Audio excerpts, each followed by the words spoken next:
Y empezamos ya con esa primera introducción al mundo de las startups, a las rondas de inversiones y a lo que vendría siendo una aceleradora. Porque tengamos en cuenta que Y Combinator, si algunos reconocen ese logo de una Y y un fondo naranja, pues sabrán de qué estoy hablando. Pero si no, para ponerlos en contexto, Y Combinator es una de las aceleradoras más importantes del mundo y puede ser uno de los mayores objetivos que puede lograr una startup en su etapa de iniciación o en su etapa de inversión. Hola, ¿qué tal? Mi nombre es Diana Correa, yo soy contadora pública y si la contabilidad es tu problema, invítame a hacerla tu solución. Ya hemos visto muchos canales en YouTube donde analizan libros, donde analizan historias, casos de éxito, y yo les traigo una nueva propuesta y es analizar esos podcasts que escuchamos continuamente. Yo soy una amante de este formato, de hecho tengo mi podcast que se llama Somos Más que Números, donde hablamos de emprendimiento, de tecnología, de todo lo que viene siendo la evolución de mi profesión, que es contaduría pública, y entrevistamos a personas con diversas habilidades, ¿no? Habilidades comunicativas, habilidades en los negocios, en las ventas, y este podcast o esta serie de podcasts siempre nos dejan grandes enseñanzas. Yo de verdad que disfruto cada una de las entrevistas que tengo, pero sobre todo disfruto cada aprendizaje que me dejan otros podcasts. Por eso hoy vamos a estar analizando un podcast que me encantó, de hecho un formato genial, yo diría que muy innovador o disruptivo en Latinoamérica. No sé si este formato ya lo hayan hecho en otros países, pero no se podría esperar más del equipo de Naranja Media, que justamente para los que sean amantes de los podcasts colombianos saben que son los mismos creadores de Emprendete, de los que han colaborado también en el podcast de Bancolombia y que además tienen otro podcast llamado Talentos AI, que es de protección. Así que estos chicos talentosos se han tomado la tarea de documentar todo el proceso de una startup, y de eso es lo que estaremos hablando hoy, el universo de Trora, la historia de una startup. Así que para los amantes del mundo de la tecnología, para los amantes de estas empresas que escalan a través de la tecnología, los invito a que disfruten de estas enseñanzas que me dejó este podcast, que como les digo es fuera de lo tradicional porque no se trata de un episodio simplemente, sino de una serie de 12 episodios documentando lo que pasó en esta startup, desde el momento de las rondas de inversión, desde el momento del crecimiento del equipo hasta lo que llevan hoy en día. Así que para los que estén pensando en crear una startup, los que estén en ese proceso, los que de pronto tengan muchas dudas con el tema de las rondas de inversiones, seguramente hoy les contaré un poco de, obviamente, esas percepciones que yo tuve y esos aprendizajes que me dejé, pero alerta spoiler, si no te has escuchado este podcast y tal vez lo quieras disfrutar y tener tus propias percepciones, es probable que este video lo disfrutes más después de que lo hayas visto. Sin más preámbulos, vamos a empezar. Bueno, entonces lo primero que tenemos que entender es qué es Trora. Ya estaremos hablando de eso en el transcurso de este relato y estos aprendizajes, pero sí era importante entrar en contexto y conocer que la visión de Trora es obviamente combatir el fraude y que sus principales clientes son los marketplaces. Bueno, lo primero, mi primera impresión creo que fue en los primeros episodios, donde relataban un poco lo que pasó antes de que ellos aplicaran a Y Combinator. Aquí empezamos ya con esa primera introducción al mundo de las startups, a las rondas de inversiones y a lo que vendría siendo una aceleradora. Porque tengamos en cuenta que Y Combinator, si algunos reconocen ese logo de una Y y un fondo naranja, pues sabrán de qué estoy hablando. Pero si no, para ponerlos en contexto, Y Combinator es una de las aceleradoras más importantes del mundo y puede ser uno de los mayores objetivos que puede lograr una startup en su etapa de iniciación o en su etapa de inversión. Entonces justamente la historia de Trora o estos episodios de podcast empiezan cuando ellos están aplicando a Y Combinator. Y aquí viene una de mis primeras aprendizajes, que como siempre dice uno de sus CEOs, no quiere decir que porque a Trora le haya funcionado así, tiene que funcionar así en todas las startups, pero sí es muy importante analizar cuáles fueron esos componentes y eso que hizo que Trora hoy en día sea un caso de éxito. Lo primero era que estos co-founders no se conocían, ¿no? No se conocían personalmente y eso me pareció súper curioso porque justamente yo como consultora empresarial me doy cuenta que la mayoría de negocios, o por lo menos los que yo he tenido la oportunidad de asesorar, siempre son de amigos muy cercanos, de amigos de la universidad, de la infancia, de familia justamente, pero esto era curioso porque estas personas en particular, no sé si ya tenían un vínculo estrecho años atrás, no sé si me perdí esa parte de los episodios, pero lo que sí relataron es que ellos personalmente no se conocían y eso fue súper curioso porque allí resaltaban cómo los founders no simplemente tienen que conocerse o tener un vínculo, tener como unos gustos concretos, ¿no?, en determinado proyecto o determinado sector, sino que también la magia de poder unir diferentes talentos, ¿no? A lo mejor una persona es muy buena desarrollando, otra persona es muy buena con las relaciones interpersonales y otra es muy estratégica y se enfoca en este crecimiento y en los números de la empresa. Fue muy interesante saber que justo ellos aplicando para Y Combinator no habían tenido como esa unión física. Entonces esto me hizo pensar bastante en que definitivamente tu co-founder o tu compañero de este viaje del emprendimiento, de creación de una startup, tal vez no tiene que ser alguien cercano a ti. Y es muy importante que analicen esos primeros episodios y se lleven sus propias reflexiones. Esto, como les digo, también viene siendo un spoiler, pero fue muy curioso. Aquí ya me estoy pasando mucho más allá de cuando ellos empezaron a aplicar. Es que ellos aplicaron y evidentemente pasaron y se tuvieron que ir a San Francisco, ¿no? Entonces todo esto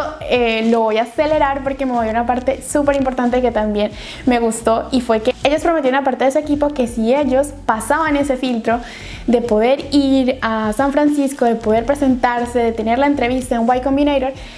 algunos de sus trabajadores se irían a San Francisco también, pagado todo por los co-founders. Y eso fue un poco locura porque ellos hablaban un poco de que ellos tenían que cuidar su inversión, ellos tenían que cuidar eso que tenían ahora mismo, esos ingresos que tenían de la empresa o ese capital que tenían de la empresa, y era un poco locura pensar que estuvieran pensando en invertir una tercera parte o una parte de ese patrimonio para traerse a esas personas que pertenecían a su equipo. Y de aquí una gran enseñanza que me dejó. Aunque sonara locura, en el mundo de las finanzas era muy importante analizar que ellos lo que estaban haciendo era darles un poquito de eso que estaban viviendo ellos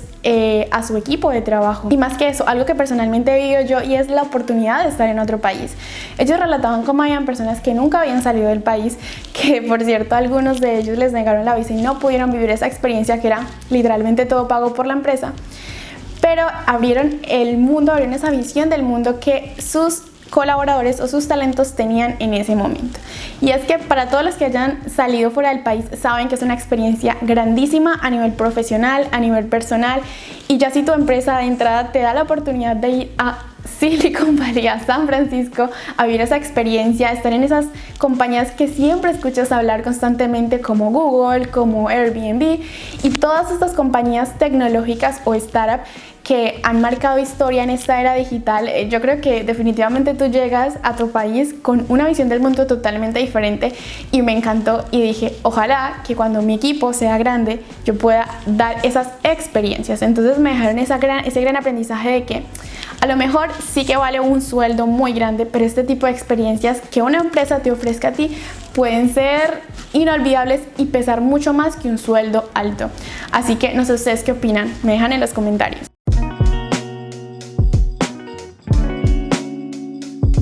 Esta es genial. Resulta que allí había un crack que era Daniel, si no estoy mal, que era uno de los co-founders, justamente era uno que vivía en San Francisco, y yo pensé, oye, pues qué guay, porque, bueno, qué chévere, como se diría en Colombia, que todas estas personas tuvieran que ir a San Francisco, y en cierto sentido ahorraron un poco porque se quedaron en la casa de uno de los co-founders que vivía en San Francisco. Pero bueno, ese no es el punto. El punto es que Daniel, como le relatan y como se cuenta en todo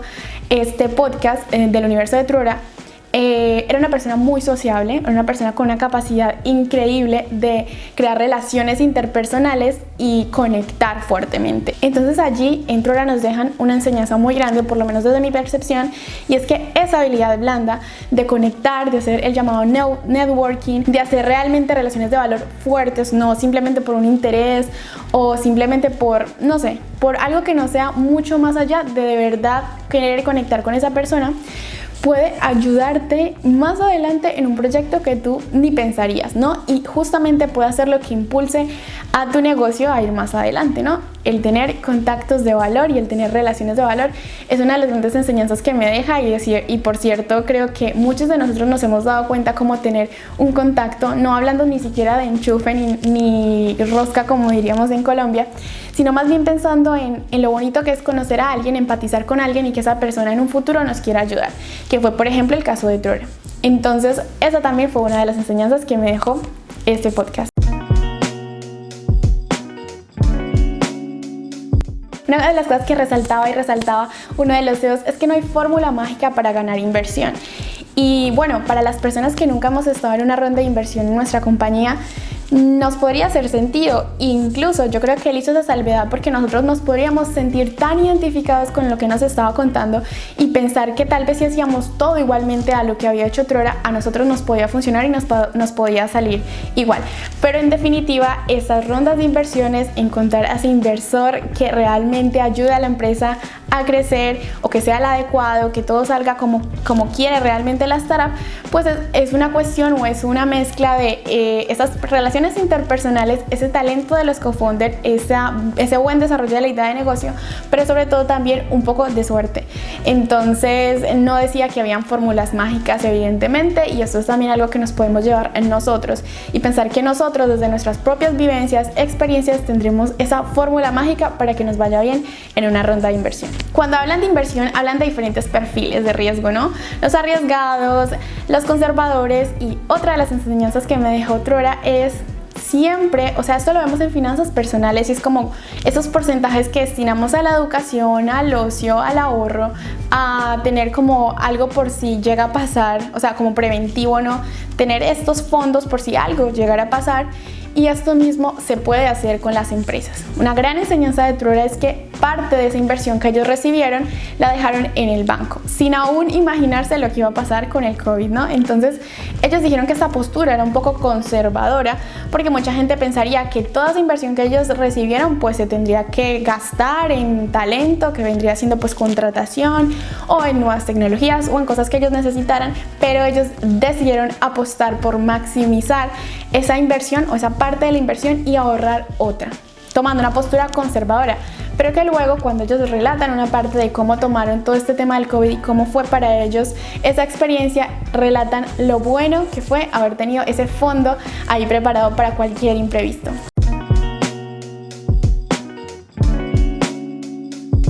Esta es una parte brutal y es qué pasa cuando estas startups reciben inversión y se dan cuenta que si quieren estar en más países, lógicamente lo que tienen que hacer es ampliar su equipo de trabajo, su talento. Entonces muchas personas creerían que lo único necesario para captar ese talento y para hacer que tu empresa crezca es tener dinero para contratar, pero realmente otra de las enseñanzas que nos deja este podcast es que no es así. La parte de reclutar, la parte de tener ese proceso de onboarding o de mostrarle a esta empresa y a esos nuevos integrantes la cultura, la historia, el objetivo de Trora en este caso, es algo complicado y es algo que no se le puede atribuir, por ejemplo, a uno de los founders, de los co-founders, perdón, o a una de las personas que hace parte pues de esa junta directiva, por decirlo así, sino que es algo tal vez que desde mi punto de vista, que yo entendí, porque en Trora igualmente dicen como que esto cayó en la responsabilidad de uno de los co-founders porque como que nadie quería tomar ese rol de poder contratar porque les parecía un poco engorroso. Yo lo que aprendí como oyente, ¿no?, fue que definitivamente esto, si creemos que no tenemos esa capacidad, ese tiempo, esa disposición, ¿no?, de emplear, porque sabemos que es algo complejo y que eso también depende del éxito de nuestra compañía, de esas personas que decidamos contratar, pues que es algo totalmente delegable y es algo que evidentemente puede hacer mucho mejor un profesional de recursos humanos. Entonces ellos me dejan esa gran enseñanza, que a lo mejor nosotros, pensando que tenemos esa capacidad de contratar, no pensemos que solamente ese es tener el dinero y ya está, sino la importancia de que esas personas que se contraten sean bien reclutadas por un profesional y sobre todo se les pueda impregnar toda esa cultura de empresa en esos primeros meses de esa persona en la compañía. No sé ustedes qué opinan. ¿Piensan que es importante tener un profesional de recursos humanos para estos procesos de reclutamiento?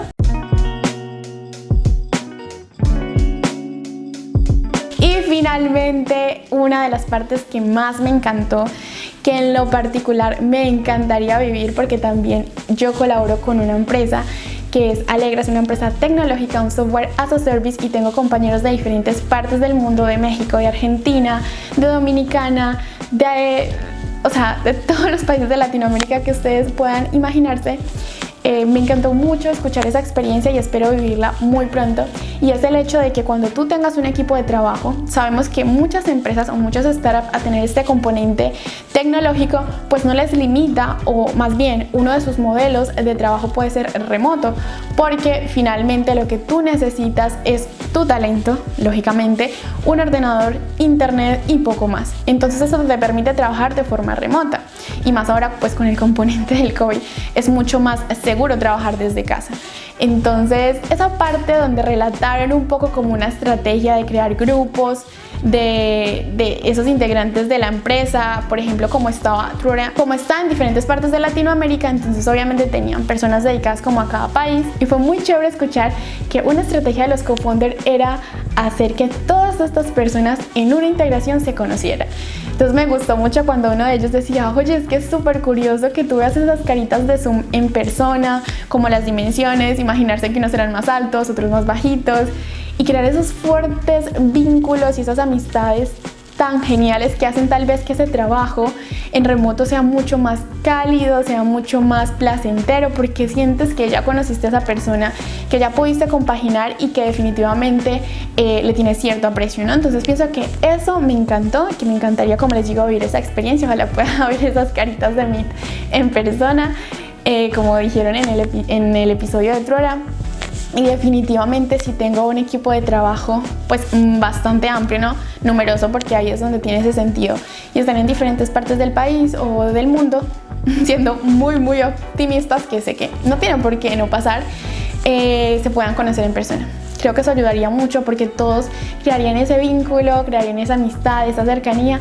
y se sentirían mucho más empoderados de sacar todos juntos la empresa adelante. Entonces eso es algo que también me encantó. Yo creo que muchos aprendizajes me dejó este podcast. Felicito a los chicos de Naranja Media nuevamente, a todos el equipo de los co-founders de Trora. Creo que no todas las startups se atreverían a contar toda la historia y todo ese proceso que han tenido desde cero, documentarlo de esa manera y mostrar desde adentro lo que son, y es genial porque miren que nos dejan grandes aprendizajes a empresas que apenas estamos comenzando, a empresas que queremos tener tal vez rondas de inversión. Entonces me pareció brutal. Espero que hayan más episodios porque el último fue relacionado con cómo ellos se habían adaptado al COVID, que si quieren escuchar mis percepciones me pueden dejar en los comentarios. Yo obviamente con todo el gusto les cuento, pues no para hacer este video más largo.